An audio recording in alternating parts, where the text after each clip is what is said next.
سیدنا آدم علیہ السلام جب زمین پر آئے اور پھر حضرت حوا سے ان کی ملاقات ہو گئی، پھر جب ازدواجی زندگی گزرنے لگی تو ان کی جو اولاد ہوتی تھی ان کے متعلق یہ فرمایا گیا ہے، حضرت بی بی حوا رضی اللہ تعالی عنہا کو روزانہ ایک لڑکے اور ایک لڑکی کی ولادت ہوتی تھی، روزانہ، کیونکہ اللہ رب العزت کی یہ مشیت ہے، وہ چاہے تو 9 مہینے میں بچے کو بنائے اور چاہے تو 9 گھنٹے میں بھی بنائے، وہ قادر مطلق ہے۔ اس وقت دنیا کی شروعات تھی، نشو و نما ہونا تھا، انسانی نسل کی ارتقاء ہونا تھا، جس کی بنیاد پر بہت تیزی کے ساتھ ان کے بچے ہوتے تھے، اور قانون حضرت آدم علیہ السلام بھی لے کر کے آئے تھے۔ ایسے نہیں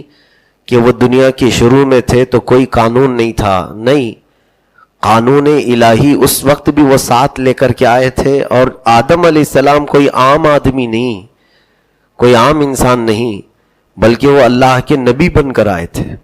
اللہ نے انہیں نبوت عطا فرمائی، وہ دنیا کے سب سے پہلے انسان ہونے کے ساتھ ساتھ سب سے پہلے نبی بھی ہیں۔ ان کی اپنی شریعت تھی، ان کے لا تھے، قانون تھے، ان کے ساتھ آدم علیہ السلام کو کچھ کتابیں بھی دی گئی تھیں۔ تو سیدنا آدم علیہ السلام کی شریعت کے جو قوانین تھے وہ ان کی اولاد کو اس پر عمل کرنا لازم و ضروری تھا۔ ان کی امت کون ہے؟ ان کی اولاد، ان کی اولاد ہی ان کی امت تھی۔ اور روایات بتاتی ہیں کہ تقریباً آدم علیہ السلام 950 سال تک باحیات رہے، اور ایک کتاب کی روایت کے اعتبار سے 1000 سال سے زیادہ آپ کی حیات ہوئی۔ اس وقت آپ کے اولاد میں اولاد ہی نہیں، بیٹے بیٹیاں ہی نہیں، پوتے پوتیاں، نواسے نواسیاں، اس کے بعد بھی پڑ پوتے پڑ نواسے بھی کئی جنریشن چل چکی تھی، اور آپ کی امت آپ کی اولاد تھی۔ ان کی شریعت کا ایک لا تھا، قانون تھا، شادی کیسے کریں گے؟ جب سب ایک ہی باپ اور ایک ہی ماں کے بچے ہیں تو شادی کیسے ہوگی؟ تو شریعت ان کی یہ بتاتی کہ آج کا لڑکا اور لڑکی جو پیدا ہوئے ہیں وہ سگے بھائی بہن ہیں، اور کل جو پیدا ہوا لڑکا اور لڑکی ہے ان میں سے کسی لڑکی سے وہ نکاح کر سکتا ہے۔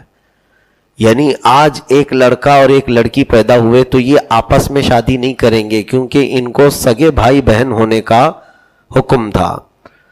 آج پیدا ہونے والا لڑکا کل پیدا ہونے والی لڑکی کے ساتھ نکاح کر سکتا تھا، اور کل پیدا ہونے والا لڑکا آج جو پیدا ہو چکی ہے اس لڑکی کے ساتھ نکاح کر سکتا تھا۔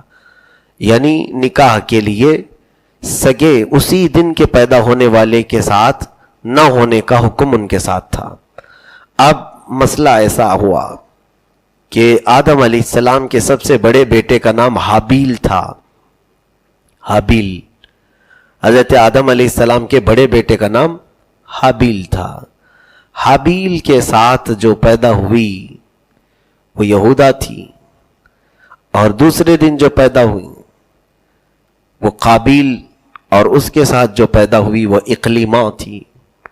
اتفاق ایسا، اقلیمہ نام کی جو لڑکی تھی، پیدا ہونے میں ہو سکتا ہے آگے پیچھے ہوئے ہوں، لیکن روایات میں یہ نام ہے۔ اقلیمہ نام کی جو بیٹی آدم علیہ السلام کی ہوئی وہ بہت خوبصورت تھی، حسین و جمیل تھی۔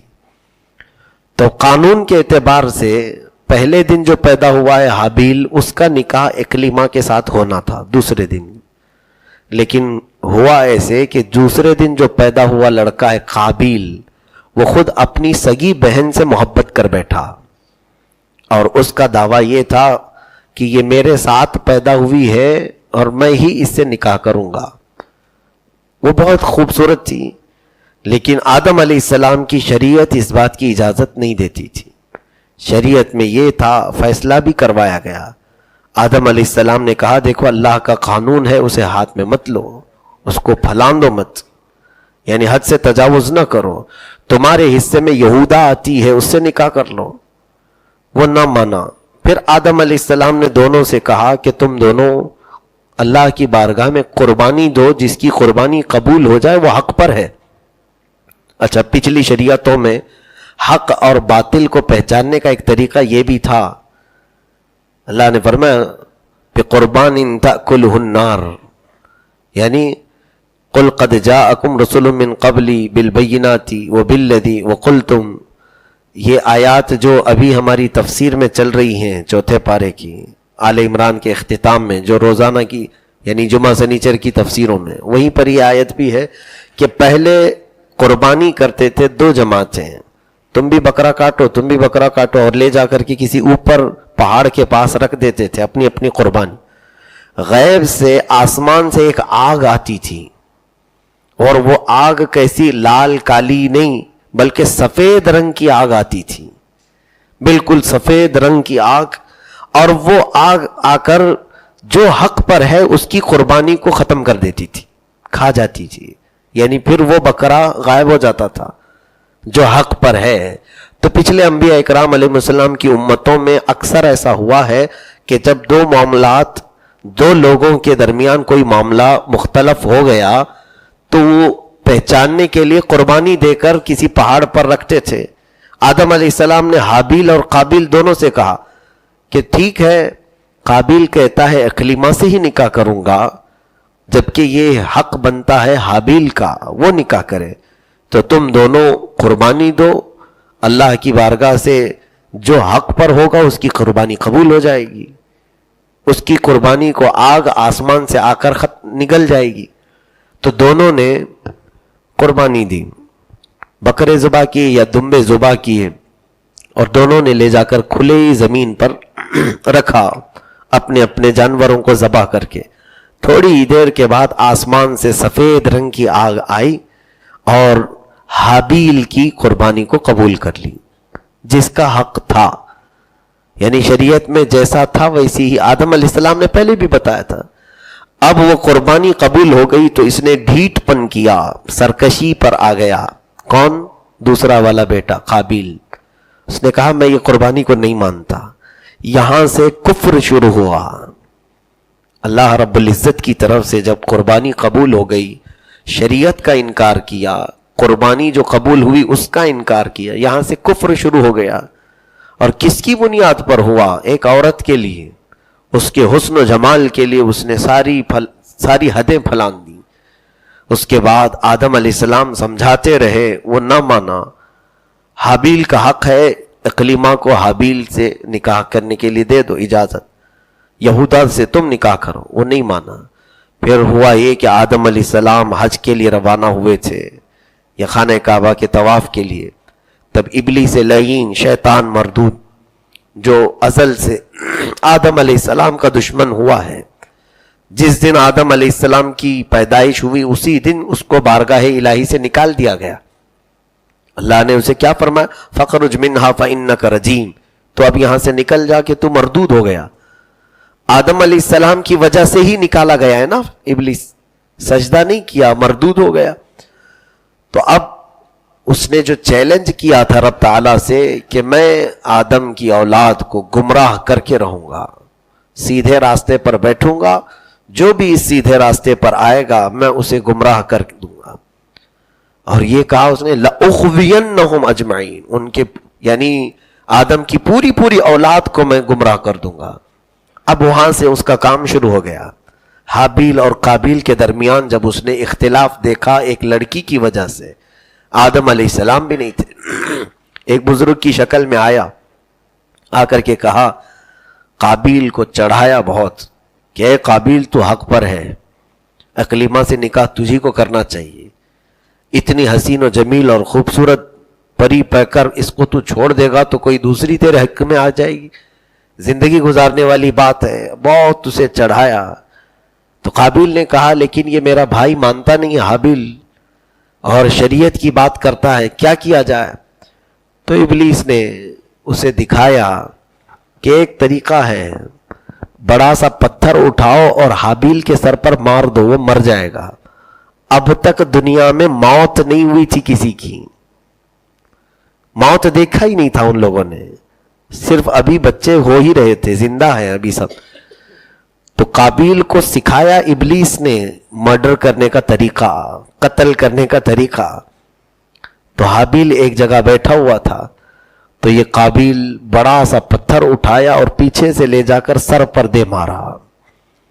سر پر چوٹ لگتے ہی حابیل جگہ پر ہی ختم ہو گیا، اس کی موت جیسے ہو گئی. تو اب اس کو یہ تک معلوم نہیں تھا کہ یہ مردے کے ساتھ کیا کرنا چاہیے، میت کے ساتھ کیا کرنا چاہیے.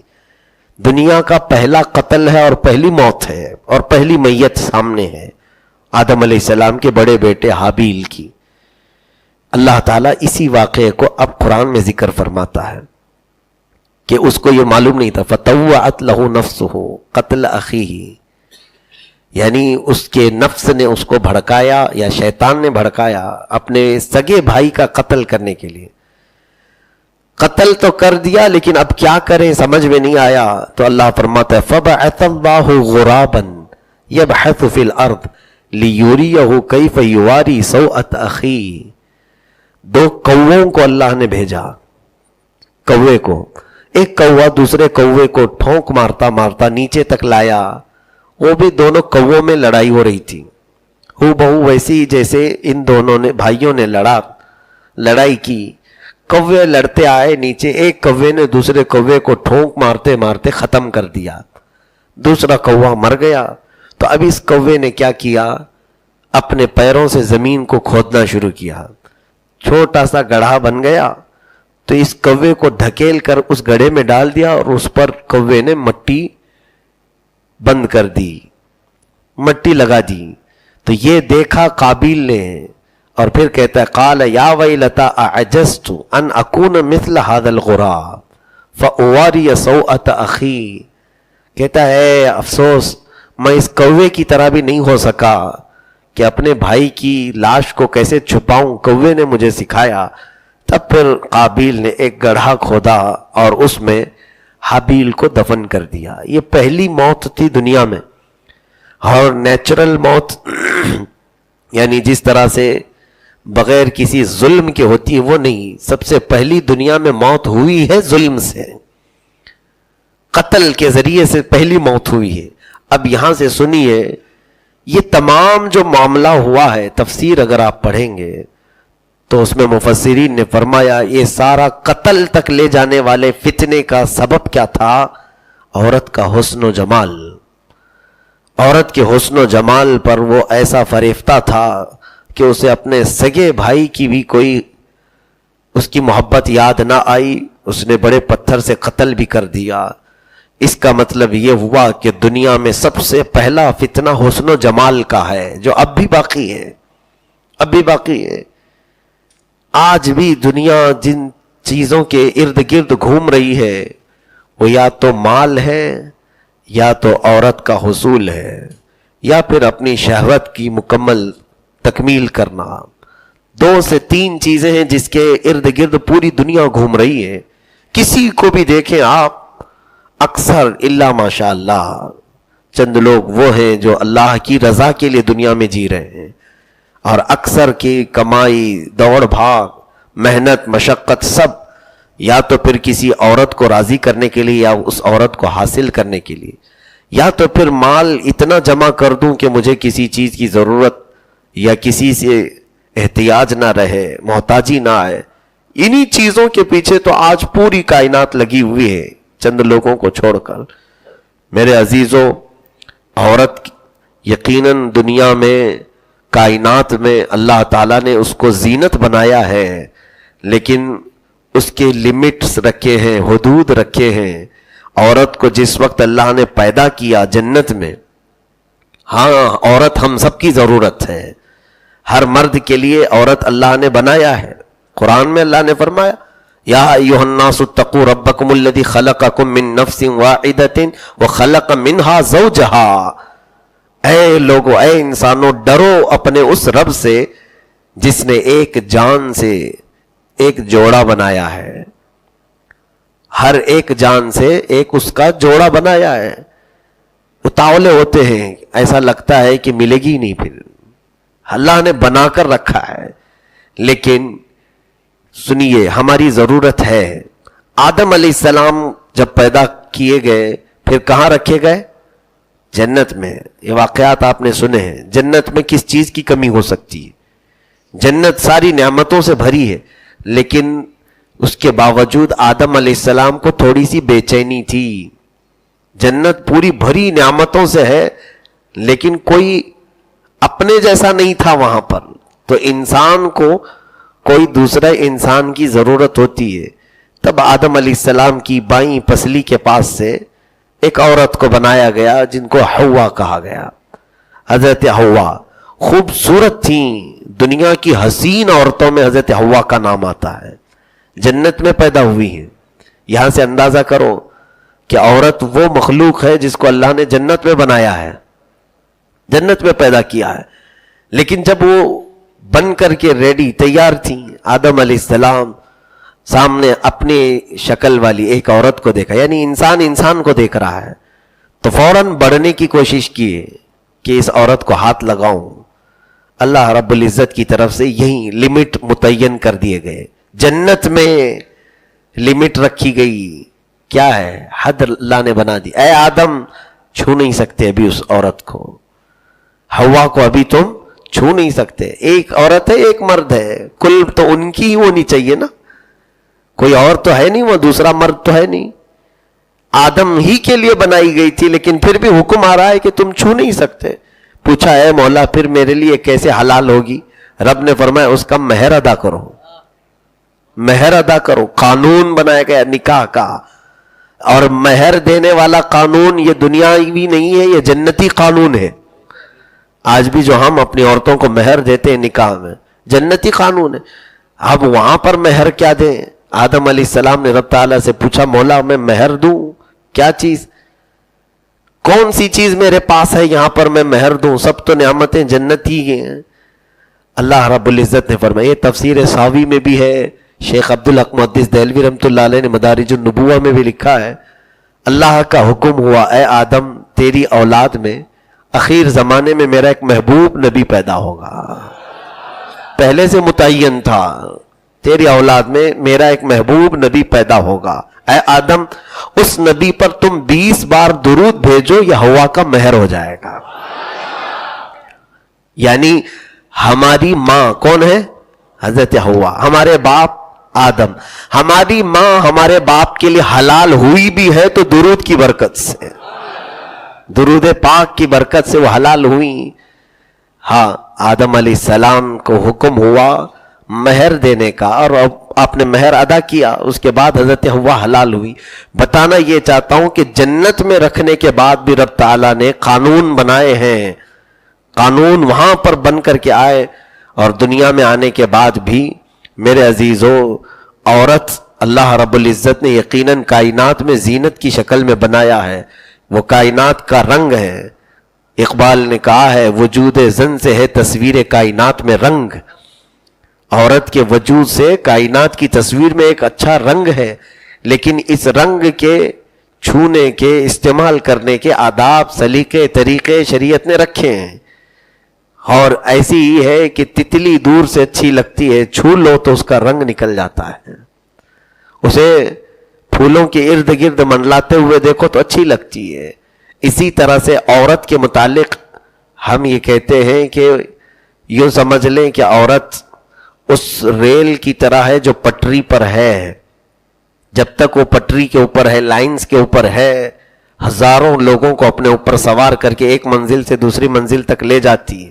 جہاں پٹری سے ایک پہیا بھی اتر گیا تو جتنے اس پر سوار ہیں سب کی جان ہلاکت میں آتی ہے. عورت اسی طرح سے اس لمٹ پر اگر رہتی ہے تو ہزاروں لوگ اس سے نفع حاصل کرتے ہیں. اس کی اولاد، اس کی نسلوں میں اللہ تعالیٰ برکتیں بانٹتا ہے. لیکن جہاں یہ خیر سے شر کی طرف نکل گئی تو پھر تباہی اور بربادی کا ذریعہ بھی بن جاتی ہے. ہزاروں لوگوں کے ایمان ختم ہوئے حسن و جمال کے پیچھے. کئی متقیوں کا تقوی بھسم ہو گیا عورت کے پیچھے. کئی عبادت گزاروں کی عبادتوں میں خلل پیدا ہو گیا عورت کی وجہ سے. میں ساری عورتوں کے متعلق نہیں کہتا. مرد اگر یہ سوچتا ہے کہ میرے لیے دنیا میں عورت کا حاصل کرنا ہی سب سے بڑا کمال ہے تو یہ غلط فہمی ہے اس کی. یہ خام خیالی ہے. میرے عزیزو، اللہ رب العزت کی بارگاہ میں یہ دعا کرو، ربنا آتنا فی الدنیا حسنہ وفی الآخرۃ حسنہ. اس دعا کے متعلق مفسرین نے فرمایا جب تم کہو گے ربنا آتنا فی الدنیا حسنہ، اے ہمارے رب دنیا میں جو سب سے اچھی چیزیں ہیں وہ مجھے عطا کر، دنیا میں جو سب سے اچھی چیزیں ہیں مجھے عطا کر. تفسیر میں لکھا ہے دنیا کی سب سے اچھی چیز نیک بیوی کا مل جانا. خیر متاع الدنیا المرأۃ الصالحہ، نیک عورت کا مل جانا دنیا کی سب سے اچھی چیز ہے. یہ صرف ربنا آتینا بھی پڑھتے رہو گے تو نیک بیوی بھی ملے گی، نیک ہی نہیں خوبصورت بھی ملے گی، خوبصورت ہی نہیں خوبصیرت بھی ملے گی. اس لیے کہ آیت کا جو مفہوم ہے وہ طویل ہے. ہاں، میں بچوں سے بھی، جوانوں سے بھی، سب سے جن کی شادیاں نہیں ہوئی ربنا آتینا فی الدنیا پڑھتے رہو، اچھی بیوی ملے گی. ہاں، اپنے طرف سے اگر ربنا آتینا فی الدنیا کی بجائے آپ یہ سمجھتے ہیں کہ میرے لیے عورت صرف فیس بک سے ملے گی یا پھر سوشل میڈیا سے ملے گی، تو پھر وہ حسنہ میں سے نہیں ملے گی، وہ نہیں ملے گی جس سے تمہارے شرمگاہوں کی حفاظت ہو، وہ نہیں ملے گی جو زندگی میں تمہیں سیراب کر سکے، جس سے تمہارا ایمان کمپلیٹ ہو، جس سے تمہارے گھر آباد ہو، بلکہ پھر تمہارے خواہشات کے مطابق. اللہ فرماتا ہے انا عند ظن عبدی بی، میرا بندہ میرے بارے میں جیسا گمان کرتا ہے میں اس کے ساتھ ویسا ہی سلوک کرتا ہوں. چور کو بھی اللہ رزق دیتا ہے نا، لیکن وہ کس راستے سے؟ حرام راستے سے کھا رہا ہے. رزق سب کو مل رہا ہے، چور کو بھی مل رہا ہے اور حلال کمانے والے کو بھی، لیکن دروازہ اس نے چوری کا پکڑا اور اس نے محنت کا پکڑا. اسی طرح عورت سب کو ملے گی، جس نے اللہ رب العزت کے دروازے کو کھٹکھٹایا اور نیک بیوی مانگی اسے بھی دی جائے گی، اور جس نے فحش طریقے سے سوچا اسے اسی راستے سے دیا جائے گا اور وہی مال دیا جائے گا. اس لیے میرے عزیزو، کل زندگی عورت کے پیچھے خرچ کرنا نہیں ہے. ہماری پوری محنتیں، بلکہ بہت سارے نوجوان اسی فکر میں اپنے دن و رات گزارتے ہیں، اسی فکر میں ان کی محنتیں. کچھ لوگ تو صرف اس لیے کما رہے ہیں کہ نئی نئی دلہن کو گفٹ دیے جائیں، ان کو گفٹ پیش کیے جائے، ان کو راضی کرے. اور ایک بات یاد رکھنا، صرف بیوی کو نہیں، اور بچیاں بھی، عورتیں بھی ہم سے سنیں کہ اگر تم یہ صرف انسانوں کو راضی کرنے کے لیے دن و رات محنت کر لو، ایک پکی بات کہ تم میں سے کوئی کبھی راضی نہیں ہو سکتا، کبھی پیٹ نہیں بھر سکتا. اور یعنی پھر حل کیا ہے، علاج کیا ہے؟ کہا دونوں مل کر اللہ کو راضی کرنے پر لگ جاؤ، اللہ تم دونوں کو آپس میں راضی رکھے گا. اللہ کو راضی کرنے پر لگ جاؤ، پھر اللہ تم دونوں کو بھی راضی رکھے گا. ہمارے دلوں کا اطمینان اللہ تبارک و تعالیٰ کے دستے قدرت میں ہے. مولا جسے چاہے بے قرار کر دے اور جسے چاہے اطمینان کی دولت عطا کرے. تو یہ تمام چیزیں. اب یہاں سے ایک اور قاعدہ بتا دوں میں آپ کو. دنیا کا سب سے پہلا قتل ہوا، دنیا کا سب سے پہلا مرڈر ہوا ہے، کس کی وجہ سے؟ ایک عورت سے نکاح کرنے کی غرض سے، اور وہ بھی کسی انجان آدمی کا نہیں، سگے بھائی کا ہوا، سگے بھائی کا قتل ہوا. اب حدیث پاک سنیے، فرمایا میرے آقا صلی اللہ علیہ وسلم نے، جس نے کوئی برا طریقہ اختیار کیا، کوئی برا طریقہ شروع کیا، تو حضور فرماتے ہیں اس برے کام کے شروع کرنے کا گناہ تو اس پر ہے ہی، اس برے کام کے ساتھ جتنے لوگ چلتے رہیں گے اس کام پر، ان سب کا گناہ بھی شروع کرنے والے کو دیا جائے گا. خدا را کبھی کوئی اپنے سے برا کام شروع مت کرنا. بعض لوگ تو فخر سے کہتے ہیں یہ جو چیز ہے نا یہ میں نے شروع کیا ہے. تم نے شروع کیا ہے وبال، اور جب تک یہ چلتا رہے گا گناہ، تمہیں ان سب کے گناہ کے برابر بھی تمہاری قبر میں وہ اعمال، وہ وزر دیا جاتا رہے گا. من سن سنتا حسنتا فلہ اجرها واجر من عمل بها ولا ينقص من اجورهم شيئا ومن سن سنتا سیئتا فلہ وزرها ووزر من عمل بها ولا ينقص من وزرهم شيئا او کما قال النبی صلی اللہ علیہ وسلم. حدیث پاک ہے، حضور فرماتے ہیں جس نے نیا طریقہ ایجاد کیا، اس نئے طریقے کے قائم کرنے کا ثواب تو اسے ملے گا، اور اس نئے طریقے پر جتنے لوگ عمل کرتے رہیں گے ان سب کا بھی ثواب اسے دیا جائے گا. عمل کرنے والوں کے ثواب میں کوئی کمی نہیں ہوگی، ان کو ان کا ملے گا، لیکن اتنا ہی شروع کرنے والے کو بھی ملے گا۔ مثال کے طور پر تراویح کی نماز ہوتی تھی حضور کے زمانے میں بھی، لیکن جماعت سے قائم کرنے والے حضرت عمر فاروق ہیں۔ سیدنا عمر فاروق رضی اللہ تعالیٰ عنہ نے اپنے زمانے میں تراویح کی جماعت بنائی، ایک امام منتخب کیا اور پیچھے لوگوں کو کھڑا کیا صفوں میں اور جماعت قائم کی۔ ان کی جماعت بنا دینے کے بعد سے لے کر تقریباً 14 صدیاں گزر گئیں، 1400 سال گزرنے کو آ گئے، آج تک جماعت سے تراویح ہر سال ہوتی ہے، ایک علاقے میں نہیں، پوری دنیا میں جہاں جہاں مسلمان ہیں تقریباً سب جگہ تراویح کی جماعت قائم ہوتی ہے رمضانوں میں۔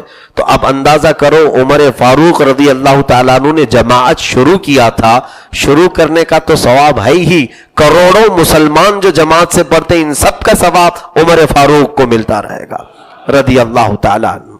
سیدنا عمر فاروق رضی اللہ تعالیٰ عنہ نے ایک کام شروع کیا اور اس پر جتنے عمل کر رہے ہیں اس کا سب ثواب، قیامت تک جو بھی عمل کریں گے وہ ثواب تو ملتا رہے گا، لیکن یہ ٹینشن نہ لیں کہ ہم کو ملے گا کہ نہیں ملے گا، ہم کو سب ملے گا اور ہمارے ثواب کے برابر ہی ان کو بھی ملے گا۔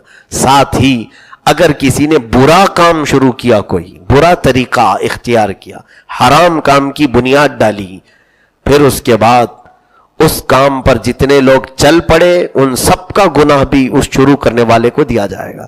جیسے کہ فرمایا گیا دنیا میں جو بھی قتل کرے گا قتل کا گناہ تو اس کے سر پر ہے ہی، لیکن جتنے بھی قتل ہوں گے اب قیامت تک سب قتل کا گناہ قابیل کو بھی جائے گا۔ سب سے پہلے قتل کس نے کیا؟ قابیل نے، تو سارے قتل کا گناہ اس کے سر پر بھی جائے گا۔ لیکن یہ نہ سوچیں کہ سب گناہ اس پر جا رہا ہے، ہم کو نہیں مل رہا ہے۔ تمہیں تمہارے کرنے کا گناہ تو ہوگا ہی، لیکن اتنا ہی گناہ شروع کرنے والے کا بھی ہے۔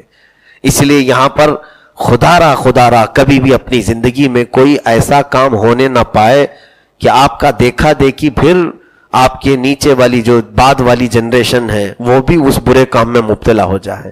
مثال کے طور پر کسی نوجوان نے کان میں بالیاں پہننا شروع کیا، ہاتھ میں چوڑیاں پہننا شروع کیا، ناک میں نتنی پہننا شروع کیا، حرام کام تھی، حرام ہے۔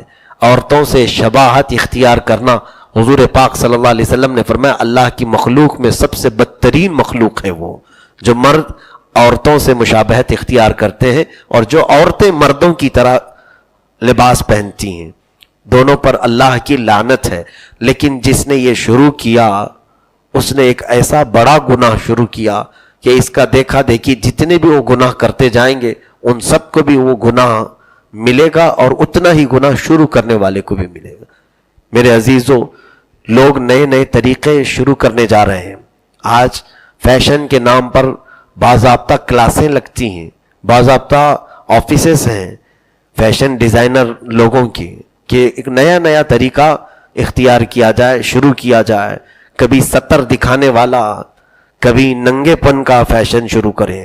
تو جو بھی اس میں ملوث ہے وہ ایک حرام کام کی بنیاد ڈال رہا ہے اور اس کا گناہ اللہ بہتر جانے قیامت تک کتنے لوگ عمل کریں گے، سب کا گناہ تمہارے سر پر آئے گا۔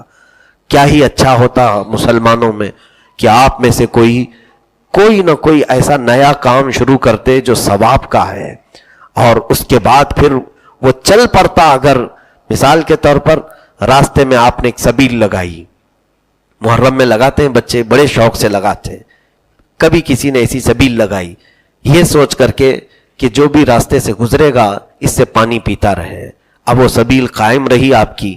اس میں حدیث پاک میں بھی اس کا ذکر ملتا ہے کنویں کا، اور فرمایا میرے آقا صلی اللہ علیہ وسلم نے کہ یہ صدقہ جاریہ ہے، جب تک لوگ اس پر پیتے رہیں گے سب کا ثواب تمہیں ملتا رہے گا۔ کوئی ایسے کام ڈھونڈو کہ مسجدوں میں آنے کے وقت بھی کوئی ایسی چیز، ہاں یقیناً ہم نے کوشش کیا ہے کچھ نہ کچھ چیزیں ایسی شروع ہو جائیں جس سے اللہ راضی ہو جائے۔ ہم نے مثال میں آپ کو بتا دوں، نمازوں کے بعد تسبیح پڑھنا شروع کیا، اچھا کام ہے۔ اگر اس پر سب مداومت کر گئے، قائم رہ گئے، آپ یہاں سے چل کر کسی اور مسجد میں گئے، جا کر وہاں آپ نے نمازوں کے بعد تسبیح پڑھنے کا رواج ڈال دیا، اللہ اکبر، وہ اتنا بڑا عظیم کام ہے کہ جب تک لوگ تسبیح پڑھتے رہیں گے آپ کو بھی اس کا ثواب ملتا رہے گا. تو یہ طریقہ ہے کہ ہم سے کوئی ایسا کام صادر ہو جائے جو نیکی کا ہو اور اللہ اس سے راضی ہو. برے کام کو شروع کرنے سے اللہ کی بارگاہ میں ڈریں. یہ تھے حابیل اور قابیل کے معاملہ.